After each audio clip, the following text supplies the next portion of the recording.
He thought it was just going to be another adventure into the wild, a quiet escape into the arms of the Rocky Mountains. Before we continue, please take some time to subscribe to Dailydose, like, and share this video. Jeremiah, a rugged 45-year-old outdoorsman, had lived for moments like this: the untouched silence of the forest, the scent of pine, the raw chill of mountain air. But this trip was different. This time, he wasn't alone. His father, Jack, 75 years old and weathered by both time and wilderness, was joining him for one final journey. What they didn't know was that this peaceful expedition would spiral into a real-life mystery, one involving 5 shadowy figures, a mysterious chain hidden beneath river waters, and a shocking discovery that would expose one of the most corrupt and destructive schemes in their region's history. They had made camp near a serene riverbank, surrounded by towering pines and distant snow-capped peaks. The father and son duo worked in perfect sync, Jeremiah building the shelter, Jack crafting the fire pit from stones like he'd done 1,000 times before. It was quiet, peaceful, until the night fell. That evening, while Jack dozed under a blanket near the fire, Jeremiah lay awake, eyes open, senses alert. Years of adventure had sharpened his instincts, and tonight something felt off. Then he heard it. Movement. Not the rustle of deer or the howl of a coyote. This was different. Human. He slipped from his sleeping bag and moved silently toward the sound. From behind a thicket, under the pale moonlight, he saw 5 men standing by the river, dark silhouettes against the glow of the water. They weren't hiking. They weren't fishing. They were dumping something into the river, something heavy, dragged by a chain. Jeremiah watched, heart pounding, camera left untouched by the fire. He knew better than to make his presence known. The moment passed, the men disappeared, and the river returned to stillness. But the image stuck with him all night. By morning, he couldn't ignore it. As the sun rose, Jeremiah stood waist-deep in the icy river, scouring the water where the men had been. He didn't even wake Jack. This was something he had to see for himself. His fingers brushed something hard and cold, metal, chain links. He gripped it, pulling, but it was too heavy. That's when he called out, "Dad, I need your help!" Startled from sleep, Jack rushed to the riverbank, unsure of what could make his son cry out like that. When he arrived, he saw Jeremiah gripping a thick chain that disappeared into the water. "What is it?" Jack asked, confused. "I don't know," Jeremiah said, "but I saw them last night. 5 men. They threw something in here. Help me get it out." Jack didn't hesitate. Boots on, pants rolled, he stepped into the freezing water and joined his son. Side by side, their hands wrapped around the slippery chain. Together, they pulled. The resistance was brutal, like dragging a sunken anchor through rock and sludge, but they didn't let go. Inch by inch, the chain came up, and after nearly an hour of grueling effort, something finally surfaced. A massive, rust-covered iron chest broke through the water's surface. It rolled to the riverbank with a wet, grinding thud, half submerged and coated in algae. Both men stood in silence, soaked, exhausted, but locked in awe. This wasn't debris. This was something that wasn't meant to be found. Jeremiah dropped to his knees, brushing muck from the chest. There were carvings, worn by time, but still visible. He ran his fingers along the grooves, searching for a lock, and finally found one.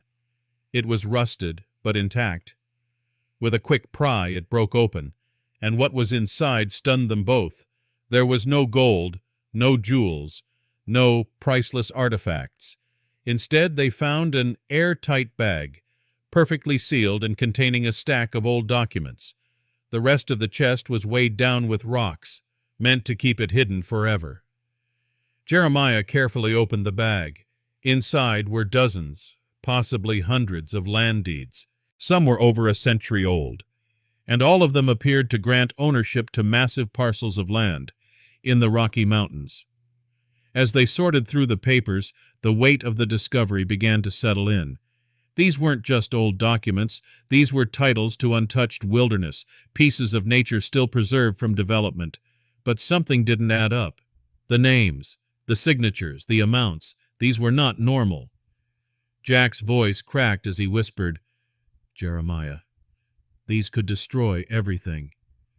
Because if these deeds fell into the wrong hands, like the men from the night before, they could be used to legally claim, destroy, and exploit some of the most beautiful and ecologically precious lands in the entire state."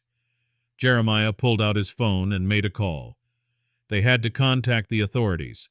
They explained what they found and were told it would take a few hours for anyone to arrive due to how remote their location was. That meant only one thing. They would have to guard the chest and its secrets themselves, and pray the mysterious men didn't return in the meantime. As they waited, the woods no longer felt serene. Every twig snap felt like a threat, every gust of wind a warning. The wilderness that once embraced them now whispered of danger. But they stood their ground, protecting what they had found. Finally, 2 hours later, the authorities arrived. A team of officers examined the documents, asked questions, and soon, like Jack and Jeremiah, they realized what they were looking at. The papers were genuine. And the name signed at the bottom? A notorious mob boss who had terrorized the area for decades. The police were stunned. As they flipped through the documents, one name kept appearing. A mob boss infamous for land grabs, extortion, and environmental destruction. This man had been operating from the shadows for years, and now, right in front of them, was the paper trail everyone had been looking for. The chest Jeremiah and Jack had pulled from the river wasn't just old paperwork. It was a key piece of evidence in a massive criminal investigation. But there was more. An officer leaned in and pointed to one document. "Look at this," he said. The signature of the town's mayor appeared alongside the mob boss's, proof of a dark alliance. The mayor had been approving land transfers illegally, helping this crime family acquire untouched lands in the Rockies, lands they planned to mine, deforest, and exploit for profit. And they were just days away from breaking ground on a massive industrial project that would have devastated the ecosystem. Because of Jeremiah's late-night instincts and the strength he and his father summoned together, everything changed. The authorities took swift action. Within 48 hours, the mayor was arrested. The mob boss, long believed untouchable, was finally brought to justice. And the land, miles and miles of pristine wilderness, was saved.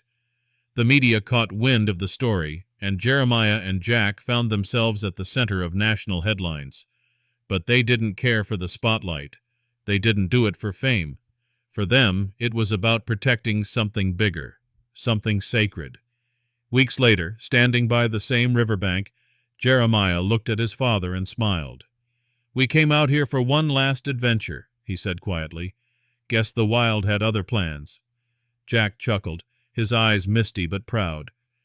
"Not bad for an old man and a camera-happy son, huh?" Together, they had uncovered corruption, stopped an environmental disaster, and reminded the world that sometimes heroes don't wear capes. They wear hiking boots and follow their instincts. And all it took was noticing a chain glinting in the river. The wilderness had whispered, and they had listened.